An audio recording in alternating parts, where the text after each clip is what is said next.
अस्सलाम वालेकुम फ्रेंड्स, कैसे हैं आप सब। आज एक और मज़ेदार सी स्टोरी के साथ हाजिर हूँ ग्रैनी स्टोरी पे। आज की कहानी है तो बिल्कुल छोटी सी, लेकिन इसमें सबक बहुत बड़ा है। Let's start our story. एक दफ़ा एक शख्स अपने बेटे के साथ पतंग उड़ा रहा था। पतंग काफ़ी ऊंचाई को छू रही थी और आसमान में हवा के साथ लहरा रही थी। उसका बेटा बहुत गौर से पतंग को उड़ता हुआ देख रहा था और साथ में कुछ सोच रहा था।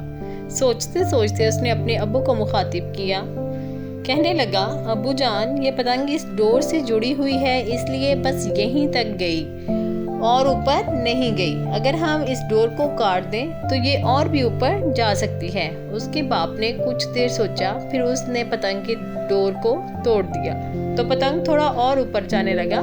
बेटे ने पतंग को ऊपर ज़्यादा देखकर खुश होकर कहा, अब्बू जान, मैंने कहा था ना कि अगर डोर साथ में जुड़ी ना रहे तो ये पतंग और भी ऊपर जा सकती है। इसकी बात सुनकर उसके बाप ने मुस्कुरा कर कहा, मेरा बेटा, अभी थोड़ा और गौर करने की ज़रूरत है। देखो, अब पतंग आहिस्ता आहिस्ता नीचे आ रही है। बेटे ने देखा तो वाकई पतंग आहिस्ता आहिस्ता नीचे आ रही थी और कुछ ही देर में आकर ज़मीन पर गिर गई।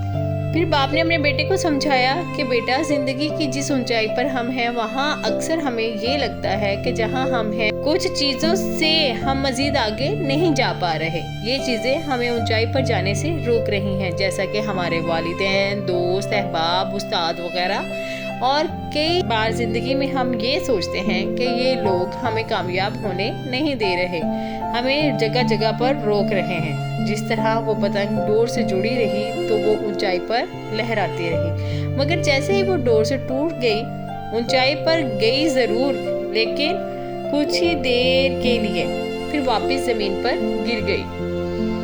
यही हमारे रिश्ते, हमारी डोरें हैं। अगर हम इनके साथ जुड़े रहते हैं तो कभी भी नीचे नहीं गिरेंगे, और अगर हमने इन रिश्तों को तोड़ दिया तो हमें गिरने से कोई नहीं रोक सकता।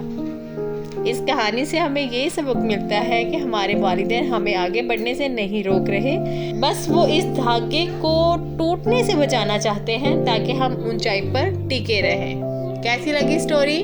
मज़े की थी ना? लाइक, सब्सक्राइब और शेयर करना नहीं भूलना। मिलते हैं नई स्टोरी के साथ, तब तक अल्लाह हाफ़िज़।